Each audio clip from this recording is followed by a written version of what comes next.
Alignement. Trois points A, B et C sont alignés si et seulement si les vecteurs AB et AC sont colinéaires. Sur cette figure, le vecteur AB est égal à 3 fois le vecteur AC. Les vecteurs AB et AC sont donc colinéaires et les points A, B et C sont alignés. Exemple. On considère trois points A, B et C, dont on connaît les coordonnées, dans un repère orthonormé. On nous demande si le point C appartient à la droite AB. On va vérifier si les vecteurs AB et AC sont colinéaires. Pour cela, on va calculer leur déterminant pour savoir s'il est égal à 0. On calcule d'abord les coordonnées des vecteurs AB et AC. L'abscisse du vecteur AB est égale à 9 moins moins 4 et son ordonnée est égale à 3 moins moins 1. Le vecteur AB a pour coordonnées 13 et 4. L'abscisse du vecteur AC est égale à 1 moins moins 4. Son ordonnée est égale à 1 demi moins moins 1. Le vecteur AC a pour coordonnées 5 et 3 demi. On calcule maintenant le déterminant des vecteurs AB et AC, qui est égal à 13 fois 3 demi, moins 4 fois 5. Ce qui donne 39 demi moins 20. Le déterminant des vecteurs AB et AC est égal à moins 1 demi. Il est donc différent de 0. Les vecteurs AB et AC ne sont pas colinéaires. Les points A, B et C ne sont pas alignés. Et le point C n'appartient donc pas à la droite AB. Déterminant de deux vecteurs. On considère IJ une base orthonormée et deux vecteurs U et V de coordonnées respectives XY et X'Y'.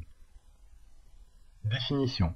Le déterminant des vecteurs U et V est égal à XY' moins YX', c'est-à-dire l'abscisse du vecteur U fois l'ordonnée du vecteur V, moins l'ordonnée du vecteur U fois l'abscisse du vecteur V. Propriété. Si ABCD est un parallélogramme, alors son R est égal à la valeur absolue du déterminant des vecteurs AB et AD. Deux vecteurs U et V sont colinéaires si et seulement si leur déterminant est égal à 0. Premier exemple, on considère un parallélogramme ABCD avec les coordonnées des points A, B, C et D dans une base orthonormée d'unité graphique 1 cm. On nous demande de calculer l'aire du parallélogramme ABCD. L'aire du parallélogramme ABCD est égale à la valeur absolue du déterminant des vecteurs AB et AD. On calcule d'abord les coordonnées de ces deux vecteurs. Le vecteur AB a pour abscisse 1, moins moins 4 et pour ordonnée moins 4, moins moins 3. Le vecteur AB a donc pour coordonnées 5 et moins 1. Le vecteur AD a pour abscisse moins 2, moins moins 4 et pour ordonnée 3, moins moins 3, ce qui donne comme coordonnées pour le vecteur AD 2 et 6. Pour trouver l'aire du parallélogramme ABCD, on peut donc maintenant calculer le déterminant des vecteurs AB et AD, qui est égal à l'abscisse du vecteur AB fois l'ordonnée du vecteur AD, moins l'ordonnée du vecteur AB fois l'abscisse du vecteur AD. Ce qui donne 5 fois 6 moins moins 1 fois 2, qui donne 30 plus 2, et donc 32. 32 est un nombre positif, sa valeur absolue est donc égale à 32, et l'aire du parallélogramme ABCD est égale à 32 cm². Car les unités graphiques de la base orthonormée sont de 1 cm, donc l'unité d'aire est le cm². Deuxième exemple. Dans une base orthonormée, on considère un vecteur W de coordonnées 2, 1,5 et un vecteur T de coordonnées moins 8, moins 2, et on nous demande d'établir si les vecteurs W et T sont colinéaires. Les vecteurs W et T sont colinéaires si et seulement si leur déterminant est égal à 0. Le déterminant des vecteurs W et T est égal à l'abscisse du vecteur W fois l'ordonnée du vecteur T, moins l'ordonnée du vecteur W fois l'abscisse du vecteur T, ce qui donne 2 fois moins 2, moins 1,5 fois moins 8. On obtient moins 4 plus 4. Le déterminant des vecteurs W et T est égal à 0, donc ces vecteurs sont colinéaires. Milieu d'un segment. On considère deux points A et B. Le point I est le milieu du segment AB, si et seulement si le vecteur AB est égal à 2 fois le vecteur AI. On peut voir sur la figure ici que le point I est le milieu du segment AB, et que le vecteur AB est bien égal à 2 fois le vecteur AI.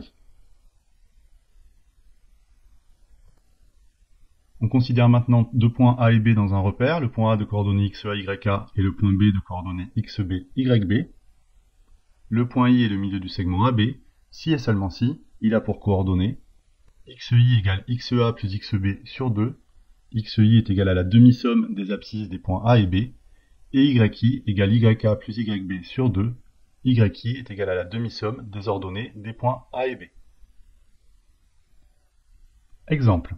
On considère deux points dont on connaît les coordonnées dans un repère orthonormé. On va calculer les coordonnées du milieu I du segment AB.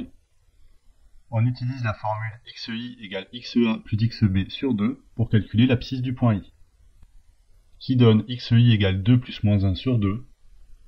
On obtient xi égale 1 demi.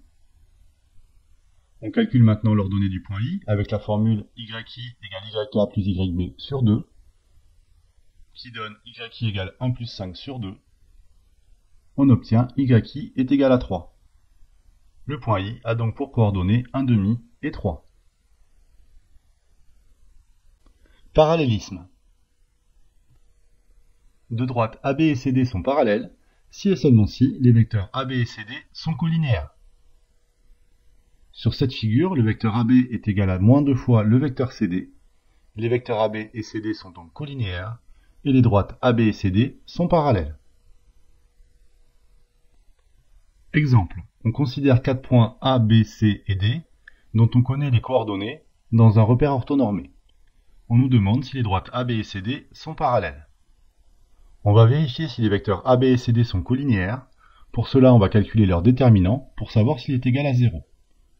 On calcule d'abord les coordonnées des vecteurs AB et CD. L'abscisse du vecteur AB est égale à 9 moins moins 4. L'ordonnée du vecteur AB est égale à 3 moins moins 1. Le vecteur AB a pour coordonnées 13 et 4. L'abscisse du vecteur CD est égale à 9 demi moins moins 2. L'ordonnée du vecteur CD est égale à moins 2 moins moins 4. Le vecteur CD a pour coordonnées 13 demi et 2. On calcule maintenant le déterminant des vecteurs AB et CD. Il est égal à 13 fois 2 moins 4 fois 13 demi, qui donne 26 moins 26. Le déterminant des vecteurs AB et CD est égal à 0. Ces deux vecteurs sont donc colinéaires et les droites AB et CD sont parallèles. Projeté orthogonal d'un point sur une droite. Le projeté orthogonal du point A sur la droite D est le point H tel que la droite AH soit perpendiculaire à la droite D. Le point H est le point de la droite D le plus proche du point A. La distance AH est appelée la distance du point A à la droite D. Exemple. On considère un carré ABCD de centre haut et de côté 10 cm. On nous demande quel est le projeté orthogonal du point B sur la droite AC. ABCD est un carré, donc ses diagonales sont perpendiculaires. La droite OB est perpendiculaire à la droite AC. Et le point O appartient à la droite AC. Donc le point O est le projeté orthogonal du point B sur la droite AC. On nous demande maintenant quelle est la distance du point D à la droite BC. ABCD est un carré, donc la droite DC est perpendiculaire à la droite BC. Par conséquent, C est le projeté orthogonal du point D sur la droite BC. La distance du point D à la droite BC est donc la longueur DC, qui est un côté du carré qui vaut 10 cm. La distance du point D à la droite BC est donc de 10 cm. Triangle rectangle et trigonométrie. On considère un angle alpha, un angle aigu d'un triangle rectangle. On a alors les relations trigonométriques suivantes. Le cosinus de l'angle alpha est égal au côté adjacent à l'angle alpha sur l'hypoténuse du triangle. Le sinus de l'angle alpha est égal au côté opposé à l'angle alpha sur l'hypoténuse du triangle. La tangente de l'angle alpha est égale au côté opposé à l'angle alpha sur le côté adjacent à l'angle alpha. Le cosinus carré d'un angle plus le sinus carré d'un angle est toujours égal à 1. Et les valeurs du cosinus et du sinus d'un angle aigu sont toujours comprises entre 0 et 1. En effet, c'est un rapport de longueur positive et le dénominateur, l'hypoténuse, est le côté le plus long d'un triangle rectangle. Premier exemple. ABC est un triangle rectangle en B tel que la longueur AC égale 6 cm et l'angle BCA est égal à 30 degrés. On nous demande de calculer la longueur AB.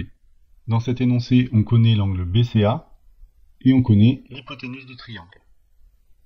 On cherche la longueur AB qui est le côté opposé à l'angle BCA. Dans les formules de trigonométrie, la formule dans laquelle on retrouve le côté opposé et l'hypoténuse est celle du sinus, c'est donc celle que l'on va utiliser ici. On passe maintenant à la rédaction. Donc dans le triangle ABC rectangle en B, sinus de l'angle BCA est égal à son côté opposé AB sur l'hypoténuse du triangle AC. On remplace par les données de l'énoncé. On obtient que sinus 30 degrés est égal à AB sur 6. Et finalement que AB est égal à 6 fois sinus 30 degrés. La calculatrice donne que AB est égal à 3 cm. Deuxième exemple, ABC est un triangle rectangle en C tel que la longueur BC égale 5 cm et la longueur AC égale 13 cm. On va calculer à 1 degré près la mesure de l'angle BAC. On cherche l'angle BAC, on connaît son côté opposé et son côté adjacent. La formule de trigonométrie que nous allons utiliser dans laquelle il y a le côté opposé et le côté adjacent est donc celle de la tangente. On passe maintenant à la rédaction. Donc dans le triangle ABC rectangle en C, la tangente de l'angle BAC est égale à son côté opposé BC sur son côté adjacent CA. On remplace par les données de l'énoncé, ce qui nous donne que la tangente de l'angle BAC est égale à 5 sur 13, et la calculatrice donne que l'angle BAC est environ égal à 21 degrés. Vecteurs collinéaires. Des vecteurs U et V sont collinéaires si et seulement si il existe un réel cas tel que U est égal à K fois V ou V est égal à K fois U. Par exemple ici, le vecteur bleu U est collinéaire au vecteur vert car le vecteur vert est égal à moins 2 fois le vecteur U. On remarque que deux vecteurs non nuls sont collinéaires si et seulement si ils ont la même direction, c'est-à-dire s'ils sont portés par des droites parallèles. Exemple, on doit déterminer ici si les vecteurs V1, V2 et V3 sont collinéaires au vecteur U. Pour cela, on va regarder s'ils sont portés par des droites parallèles. On voit ici la droite qui porte le vecteur U, et maintenant la droite qui porte le vecteur V1. Ces droites sont parallèles, donc les vecteurs U et V1 sont collinéaires. On regarde maintenant la droite qui porte le vecteur V2. U et V2 ne sont pas portés par des droites parallèles, donc ils ne sont pas collinéaires. Et pour finir, on regarde la droite qui porte le vecteur V3. U et V3 sont portés par des droites parallèles, ils ont donc la même direction, même s'ils sont de sens contraire. Ils sont donc bien collinéaires.